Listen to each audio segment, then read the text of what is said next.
الرحمن الرحیم نحمده ونصلی ونسلم علی رسوله الکریم اما بعد فاعوذ باللہ من الشیطان الرجیم بسم اللہ الرحمن الرحیم المنافقون والمنافقات بعضهم من بعض یأمرون بالمنکر وینہون عن المعروف ویقبضون ایدیہم نسوا اللہ فنسیہم ان المنافقین هم الفاسقون۔ آمنت باللہ صدق اللہ العظیم وبلغنا رسولہ النبی الکریم الامین ونحن علی ذلک لمن الشاہدین والشاکرین والحمد للہ رب العالمین۔ قال اللہ تبارک و تعالی فی شان حبیبہ مخبرا و آمرا ان اللہ و ملائکتہ یصلون علی النبی یا ایہا الذین آمنوا صلوا علیہ وسلموا تسلیما۔ بڑی محبت کے ساتھ کریم آقا علیہ الصلوۃ والسلام کی بارگاہ میں اپنی حاضری پیش کیجیے۔ پڑھیے صلی اللہ علیہ یا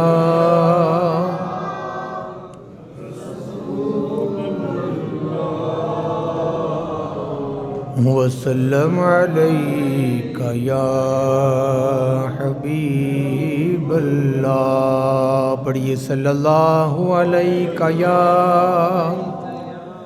رسول اللہ وسلم علیہ یا۔ اپنے دامان شفاعت میں چھپائے رکھنا میرے سرکار، میری بات بنائے رکھنا۔ اور میں نے مانا کہ نکما ہوں مگر آپ کا ہوں، اس نکمے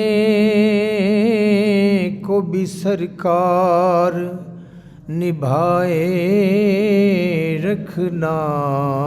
پڑھیے صلی اللہ علیہ یا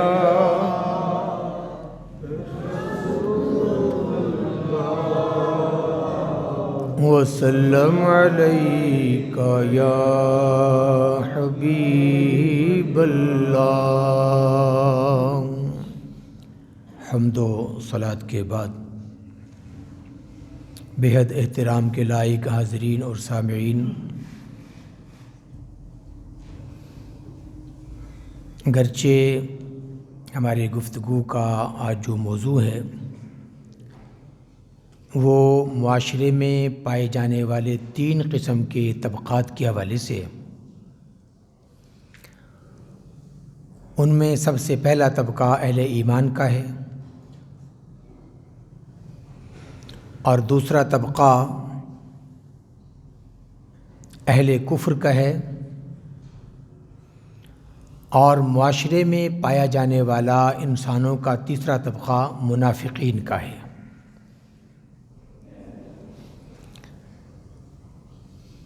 اہل ایمان کی ایکٹیویٹیز کیا ہیں، اہل کفر کا طرز عمل انسانی معاشرے میں کیا ہے، اور منافقین کی جو سرگرمیاں ہیں، ایکٹیویٹیز ہیں، قرآن ان کے حوالے سے ہمیں کیا رہنمائی فراہم کرتا ہے اور ان کے بارے میں ہمیں کیا بتلاتا ہے، یہ ہے ہمارا آج کا موضوع جس پہ ہم بات کریں گے۔ لیکن جیسا کہ آپ جانتے ہیں کہ حضرت سیدنا صدیق اکبر رضی اللہ تعالیٰ عنہ، یہ مہینہ آپ کی نسبت سے بھی جانا اور پہچانا جاتا ہے، اور زندہ قومیں ہمیشہ اپنے محسنوں کو یاد رکھتی ہیں۔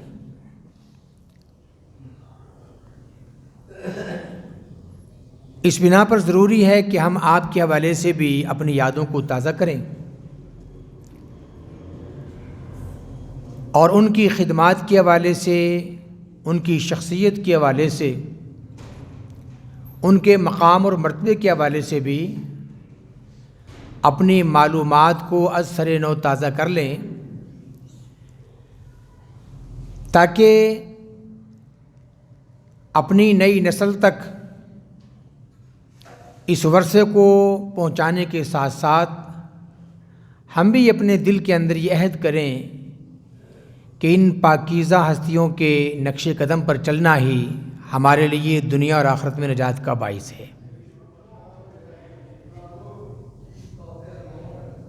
سچائی کے حوالے سے دیکھیں، کردار کے حوالے سے دیکھیں، جمع مردی کے حوالے سے دیکھیں اور عاشق رسول ہونے کے حوالے سے دیکھیں۔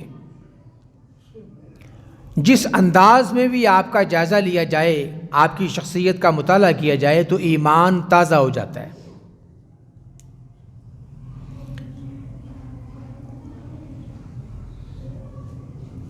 آپ کا لقب صدیق ہے، اور یہ لقب آپ کو کیوں ملا؟ اس لیے کہ آپ نبی پاک علیہ الصلوۃ والسلام کی تصدیق کرنے والے سب سے پہلی شخصیت ہیں۔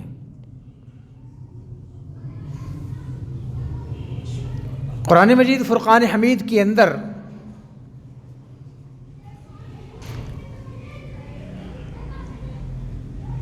ایک آیہ مبارکہ موجود ہے، سورہ زمر کی یہ آیت ہے، پارہ نمبر 24۔ ارشاد خداوندی ہے، والذی جاء بالصدق وصدق بہ اولئک ھم المتقون۔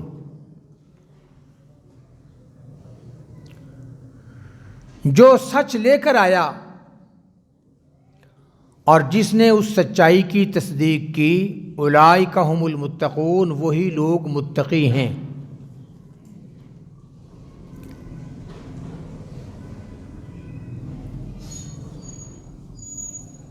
امام طبری نے اور امام جریر نے جو اس حوالے سے لکھا، امام فخر الدین رازی ہیں،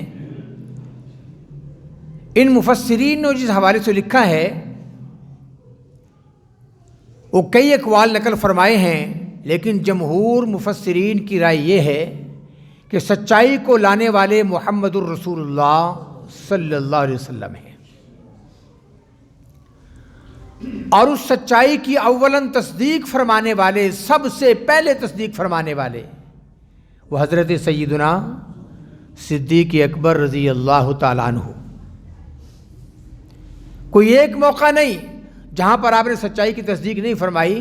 نبی پاک علیہ الصلوۃ والسلام جب معراج پر تشریف لے گئے اور سارے معاملات کو دیکھنے کے بعد جب دنیا میں واپس تشریف لائے تو آپ نے آ کر اس بات کا اعلان فرمایا اور اظہار فرمایا کہ میں رات کے مختصر حصے میں مسجد حرام سے مسجد اقصیٰ پہنچا اور اس کے بعد آسمانوں کی سیر کی، جنت کو دیکھا، دوزخ کو دیکھا، سارے معاملات آپ نے بیان فرمائے۔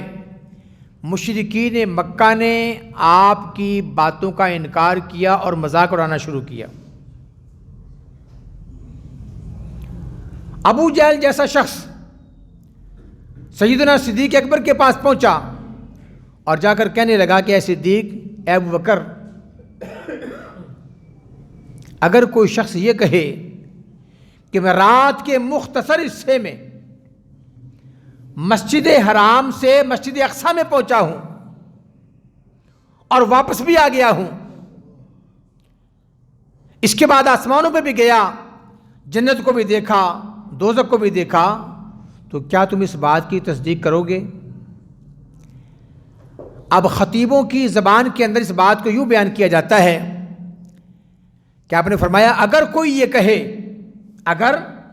کہے تو میں ماننے کو تیار نہیں۔ ابو جہل خوش ہو گیا کہ شاید میری بات کی تائید ہوگی اور آج رسالت میں آپ صلی اللہ علیہ وسلم کو جھوٹا کرنے کا شاندار موقع مل جائے گا۔ اللہ اکبر! ابو جہل کہنے لگا تو پھر سنو، تمہارے صاحب یہ کہتے ہیں کہ میں رات کے مختصر حصے کے اندر مسجد حرام سے مسجد اقصیٰ پہنچا، آسمانوں پہ گیا، جنت کو دیکھا، دوزخ کو دیکھا، آیات نشانیوں کو دیکھ کر آیا ہوں اور واپس بھی آ گیا ہوں۔ اللہ اکبر۔ سیدنا صدیق اکبر نے فرمایا اگر میرا نبی یہ کہتا ہے تو 100% سے زیادہ سچ کہتا ہے۔ ایک بات جو ہمارے سامنے آتی ہے، ایمان کے کچھ تقاضے ہیں، تعلق کے کچھ تقاضے ہیں۔ جب انسان کا ایمان مضبوط ہوتا ہے تو عزیزان گرامی پھر وساوس ختم ہو جاتے ہیں، پھر تذبذب ختم ہو جاتا ہے، تردد ختم ہو جاتا ہے۔ اور یہی حال میں دوستی کے حوالے سے کہا کرتا ہوں، اگر آپ کی دوستی کا رشتہ مضبوط ہے، تعلق ہے، تو پھر آپ کے دوست کے حوالے سے اگر کوئی بھی آدمی کوئی آ کر بات کہتا ہے تو آپ فوری طور پہ گر نہ جائیں، بلکہ کہیں کہ ایسا نہیں ہو سکتا۔ عموماً معاشرے کے اندر ایسے لوگ پائے جاتے ہیں جو اس قسم کی جھوٹی افواہیں اڑاتے ہیں اور تعلقات کو خراب کرنے کی کوشش کرتے ہیں۔ لہذا اس بات کو یقینی بنایا جائے، جب تک اس کی چھان بین نہ ہو جائے تب تک انسان اس بارے میں کوئی بھی فیصلہ دینے سے اپنے آپ کو محفوظ رکھے۔ عین ممکن ہے آپ جلد بازی میں کوئی فیصلہ دے دیں اور اس کے نقصانات پھر آپ کو بہت زیادہ اٹھانے پڑ جائیں۔ تو حضرت صدیق اکبر رضی اللہ تعالیٰ عنہ آپ نے فرمایا اگر میرے نبی کا فرمان یہ ہے تو پھر وہ سچا ہے، اس لیے کہ جب آپ آسمان کی خبریں ہمیں دیتے ہیں ان پر بھی ہم تصدیق کرتے ہیں، تو یہ تو معمولی بات ہے۔ اس سے آگے کی بھی خبر ہو تو حضرات محترم اس پر بھی ایمان لانے کا ہمارا تقاضا بنتا ہے اور ذمہ داری بنتی ہے۔ حضرت صدیق اکبر رضی اللہ تعالیٰ عنہ زندگی بھر ایمان لانے کے بعد نبی پاک علیہ الصلوۃ والسلام کے ساتھ رفاقت کا حق ادا کیا، محبت کا حق ادا کیا، اور کریم آقا علیہ الصلوۃ والسلام کی محبت بھی یہ تھی کہ جب بھی کوئی معاملہ ہوتا تو ان دونوں کو ساتھ رکھا کرتے تھے۔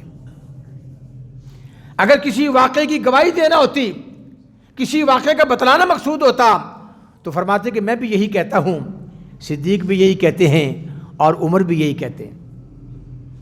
اگر کسی بات سے انکار کرنا مقصود ہوتا تو فرمایا میں بھی اس بات کا انکار کرتا ہوں، اور صدیق بھی اس بات کا انکار کرتے ہیں اور عمر بھی اس بات کا انکار کرتے ہیں۔ یہ نبی پاک علیہ الصلوۃ والسلام کا کمال درجہ اعتماد تھا اپنے ساتھیوں پر۔ آپ جانتے تھے کہ ان کی زبان سے کوئی ایسا لفظ نہیں نکلے گا جو خلاف شرع ہوگا، کمال درجے کا اعتماد۔ حضور فرماتے ہیں کہ جب قیامت کے دن لوگ اٹھیں گے تو میرے دونوں وزیر میرے دائیں بائیں ہوں گے،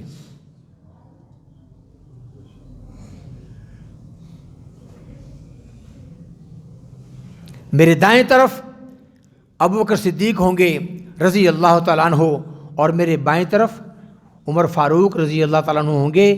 قیامت کے اندر بھی جب اٹھنا ہوگا تو اس عالم کے اندر اٹھیں گے۔ یقین مانیے قیامت کا منظر جب انسان پڑھتا ہے، قرآن پاک کا مطالعہ کرتا ہے تو انسان خوف سے کانپ جاتا ہے۔ لیکن غور کیجئے جس کے ساتھ دو جہانوں کے سردار ہوں اور محبوب خدا ہوں، حضرات گرامی، اسے جہنم کا خوف یا حشر کا خوف یا کسی اور چیز کا خوف اسے کوئی خوف زدہ کر سکتا ہے؟ محبت کا حق ادا کیا، اور اس انداز میں محبت کا حق ادا کیا۔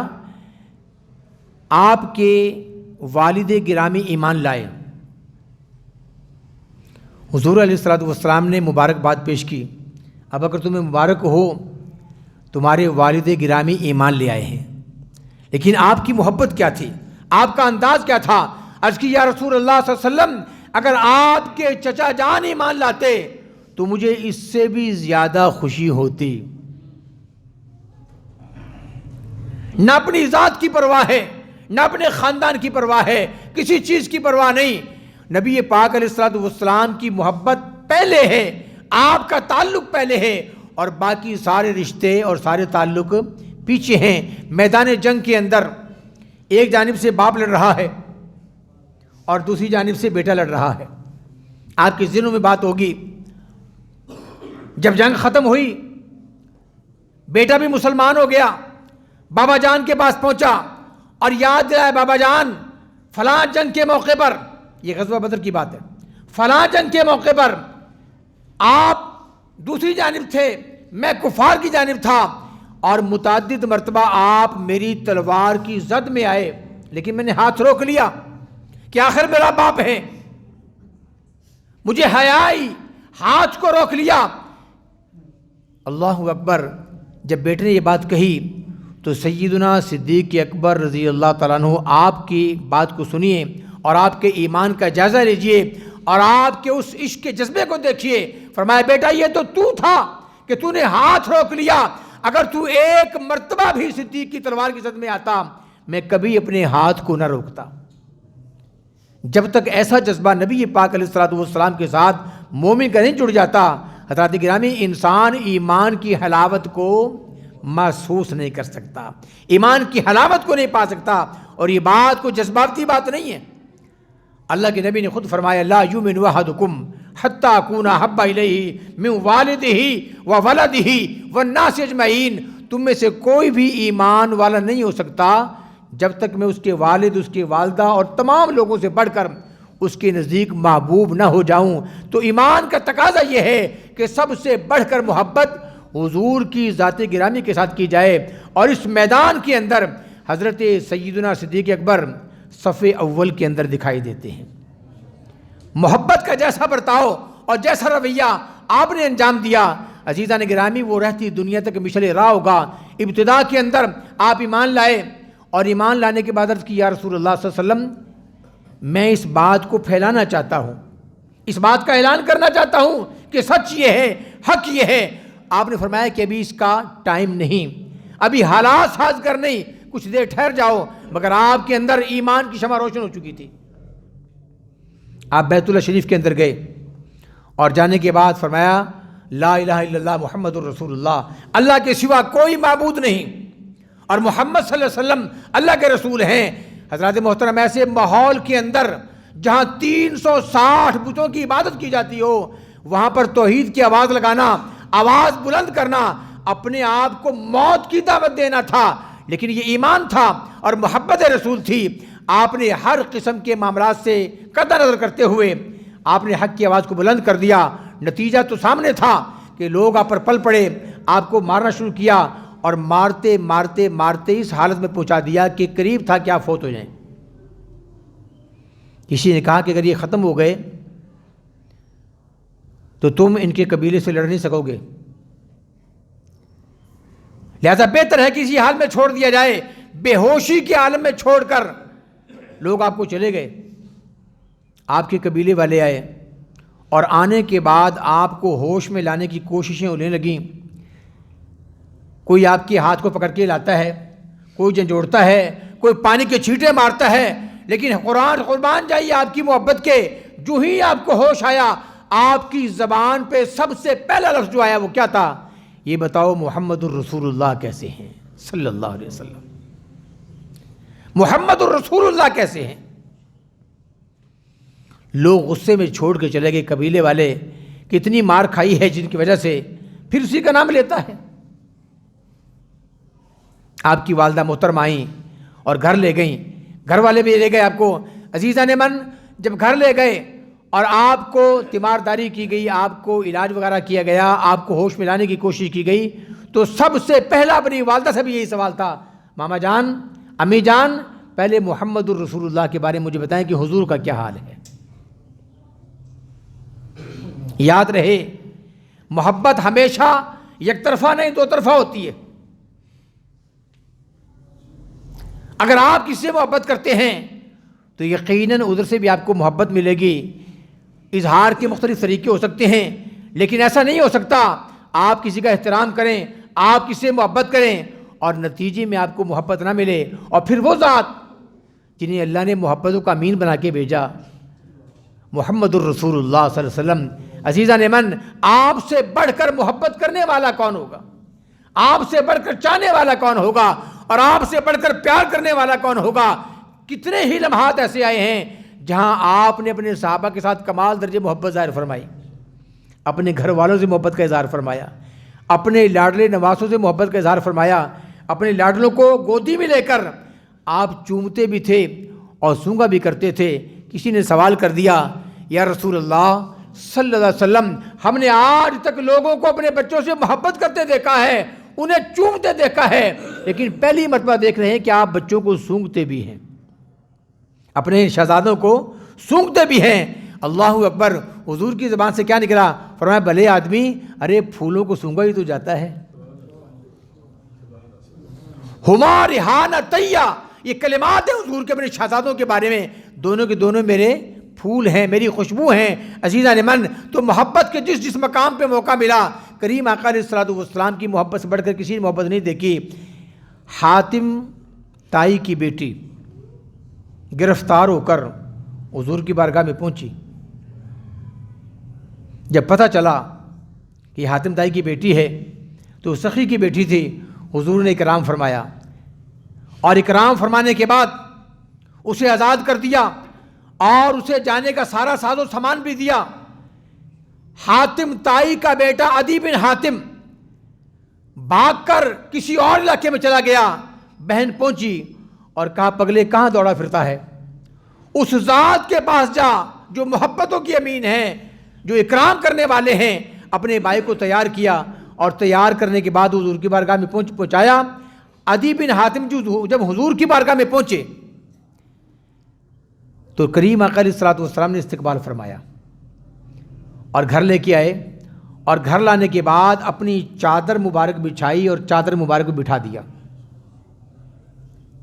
بات چیت ہوئی، اس نے اسلام قبول کیا، اور نبی پاک علیہ الصلوۃ والسلام نے ان کو بطور تحفہ ایک ریوڑ عطا فرمایا۔ ابھی ریوڑ کو لے کر جا رہے ہیں اور زبان سے پکارتے جاتے ہیں، لوگوں سن لو، خدا کی قسم محمد الرسول اللہ جیسا فیاض نہیں ہے تم زمانے کے اندر۔ اس کا باپ بھی سخی تھا، سخاوت کرنے والا تھا، وہ اتنا دیتے ہیں، اتنا دیتے ہیں، اتنا دیتے ہیں، اللہ اکبر، کہ مفلس ہو جانے کا خوف بھی ان کو نہیں آتا کہ میرے پاس کچھ نہیں رہے گا، اتنا دینے والے ہیں، اتنا عطا فرمانے والے ہیں۔ دوستان عزیز، تو سیدنا صدیق اکبر رضی اللہ تعالیٰ عنہ نبی پاک علیہ الصلوۃ والسلام کی ان عاشقوں میں سے ہیں کہ جنہوں نے عشق کی انتہا کر دی۔ ہجرت کی شب جب حضور کو لے کر چلے، پتھریلا راستہ ہے، مشکل ترین گھاٹی ہے، اور محبت جوش مار رہی ہے، عرض کی یا رسول اللہ صلی اللہ علیہ وسلم آپ مہربانی فرمائیں، آپ کو تکلیف ہو رہی ہے، آپ میرے کاندھوں پہ سوار ہو جائیں۔ حضور کو کاندھوں پہ سوار کیا اور کاندھوں پہ سوار کر کے لے چلے۔ روایت میں آتا ہے کہ جب آپ لے کر چلے تو بار بار حضور کے قدمین مبارک کو بوسہ دیتے ہیں، محبت کے ساتھ چومتے ہیں، اپنے نصیبے پر رش کرتے ہوں گے۔ جب پوچھا گیا صدیق یہ کیا ہو رہا ہے؟ عرض کی یا رسول اللہ تیری معراج کہ تو جانے کہاں تک پہنچا، اور میری معراج کہ میں تیرے قدم تک پہنچا۔ اللہ نے آج مجھے توفیق عطا فرمائی ہے ان قدموں کو بوسہ دینے کی، مجھے چوم لینے دیجئے۔ حضرت محترم، تو صدیق اکبر رضی اللہ تعالیٰ عنہ جب غار ثور کے اندر جاتے ہیں تو وہاں پر بھی آپ کی محبت کا ایک عجیب انداز دکھائی دیتا ہے۔ عرض کیا آقا پہلے آپ باہر کھڑے ہو جائیں، میں جا کر اندر کے حالات کا جائزہ لوں۔ اندر پہنچے، دیکھا کہ غار کے اندر جا بجا سوراخ موجود ہیں۔ کسی اندیشے کے تحت آپ نے اپنی چادر مبارک پھاڑی اور تمام سوراخ بند کر دیے، ایک سوراخ باقی رہ گیا، چادر کا ٹکڑا بھی ختم ہو گیا۔ حضور کو اندر بلایا، عرض کی یا رسول اللہ آپ تھک چکے ہیں، مہربانی فرمائیں آرام کر لیں، اور اپنا زانو مبارک، اپنی ران مبارک حضور کے لیے بطور تکیہ پیش کر دی۔ کریم آقا علیہ الصلوۃ والسلام اس زانو مبارک پر سر رکھ کر سو جاتے ہیں، اور جو سوراخ خالی تھا آپ نے وہاں پہ ایڑی رکھ دی۔ روایت میں آتا ہے کہ اس میں سانپ تھا، نکلنے کی کوشش کی، راستہ نہ ملا، بالآخر اس نے ڈسا، اور جب ڈسا تو آپ کو تکلیف ہوئی، لیکن حیران کن بات یہ ہے آپ نے جسم کو کوئی جنبش نہیں دی۔ کیوں؟ اس لیے کہ حضور کو تکلیف ہوگی، حضور کی نیند میں خلل آئے گا۔ محبتیں بہت دکھائی دیتی ہیں، محبت کرنے والے بہت دکھائی دیتے ہیں، لیکن جیسی محبت صحابہ کرام نے حضور سے کی ہے، اور خاص طور پہ سیدنا صدیق اکبر رضی اللہ تعالیٰ عنہ، حضرات گرامی زمانے کے لیے یہ مثال کے طور پر قائم رہے گی بات۔ تکلیف ہوئی، آنکھوں سے آنسو جاری ہو گئے، اور آنسو کہاں گرے؟ چہرہ مصطفیٰ پر، والضحیٰ کے چہرے پر جب یہ آنسو گرا گرم گرم، حضور کی آنکھ کھل گئی. فرمایا صدیق کیوں رو رہے ہو، کیا بات ہے؟ یا رسول اللہ صلی اللہ علیہ وسلم لگتا ہے کسی چیز نے مجھے ڈس لیا ہے. آپ نے لعاب دہن لگایا، اللہ نے شفا عطا فرما دی. مدینہ پاک میں پہنچے، اور جب مدینہ پاک میں پہنچے تو لوگوں کو مغالطہ پڑ گیا. اب یہ بھی بڑی عجیب بات ہے، مغالطہ کیوں ہوا؟ جب آئینہ سورج کے سامنے آتا ہے تو جس طرح سورج کی چمک انسان کو چوندیا دیتی ہے، ایسے ہی آئینہ بھی روشن ہو جاتا ہے. اتنے انوار و تجلیات آپ نے وصول کیے اور حاصل کیے کہ آپ کے اندر سے روشنی طاری ہو گئی اور آپ کے اندر چمک پیدا ہو گئی. لوگ مغالطے میں پڑ گئے. جب دیکھا کہ لوگوں کو مغالطہ ہو رہا ہے کہ حضور کون ہیں اور خادم کون ہے، تو فوری طور پہ اپنی چادر حضور کے اوپر تان کے چلنے لگے، گویا بتلا رہے ہیں لوگوں آقا یہ ہیں، میں خادم کی حیثیت سے حضور کا خادم ہوں. دوستان عزیز، سیدنا صدیق اکبر رضی اللہ تعالیٰ عنہ آپ کی خدمات کے حوالے سے ہم دیکھیں، آپ کی کردار کے حوالے سے دیکھیں، آپ کی صفات کے حوالے سے دیکھیں اور آپ کی ذاتی زندگی کے حوالے سے دیکھیں تو یقین کریں ایمان تازہ ہو جاتا ہے. اگر آج ہم بات کرتے ہیں کہ اسی دور کی طرح کے ہمیں لوگ چاہیے، اسی دور کی طرح کی ہمیں حکومت چاہیے، اسی دور کی طرح کے معاملات چاہیے، تو حضرات گرامی اس کی بنیادی وجہ یہ ہے کہ وہاں پہ لوگوں کا احترام بھی ہوتا تھا اور لوگوں کو معاملات کو سلجھایا بھی جاتا تھا اور لوگوں کا خیال بھی رکھا جاتا تھا. آپ نے خواہش ظاہر کی کہ میں نے میٹھا کھانا ہے. بیوی نے کہا کہ اتنے پیسے نہیں آتے کہ اس میں میٹھا بنایا جا سکے. تو بہرحال آپ نے خاموشی اختیار کی. بیوی کو پتہ چلا کہ میرے شوہر کو اس چیز کی طلب ہے، اپنے روزانہ کے خرچے میں سے تھوڑا تھوڑا بچانا شروع کیا. اور جب وہ کچھ جمع ہو گیا تو میٹھا تیار کیا، پیش کر دیا. جب دسترخوان پہ آیا سیدنا صدیق اکبر رضی اللہ تعالیٰ عنہ، آپ نے پوچھا یہ کہاں سے آیا؟ ہمارے پاس اتنے پیسے نہیں ہیں. عرض کی حضور بات یہ ہے کہ میں روزانہ کے خرچے میں سے تھوڑے تھوڑے پیسے بچاتی تھی، تو اس کے نتیجے میں جب یہ جمع ہوئے ہیں تو میں نے اس کو آپ کے لیے میٹھا بنا دیا ہے. آپ کا دل کر رہا تھا میٹھا کھانے کے لیے، لہذا میٹھا بنایا آپ کے لیے، سویٹ ڈش بنائی ہے. اللہ اکبر. آپ نے تناول تو فرمائی، لیکن وزیر خزانہ کو حکم دیا کہ آج کے بعد میرے خرچے میں سے اتنی رقم اور کم کر دی جائے، اتنی رقم اور کم کر دی جائے. نعرہ لگانے والوں کے لیے اس میں بہت بڑا سبق موجود ہے. نہ جانے کتنے کتنے ہزاروں کے بلکہ لاکھوں کے تو ٹشو برباد کر دیے جاتے ہیں، پانی کی بوتلیں برباد کر دی جاتی ہیں. دوستان عزیز، اگر ہم چاہتے ہیں دنیا میں سرخرو ہو جائیں اور آخرت میں سرخرو ہو جائیں تو ہمیں ان پاکیزہ ہستیوں کے طرز زندگی کو دیکھنا ہوگا اور اپنے زندگیوں کو اسی نہج پہ ڈھالنا ہوگا تاکہ ہماری دنیا بھی بہتر ہو جائے اور ہماری آخرت بھی سنور جائے. وآخر دعوایا ان الحمد للہ رب العالمین.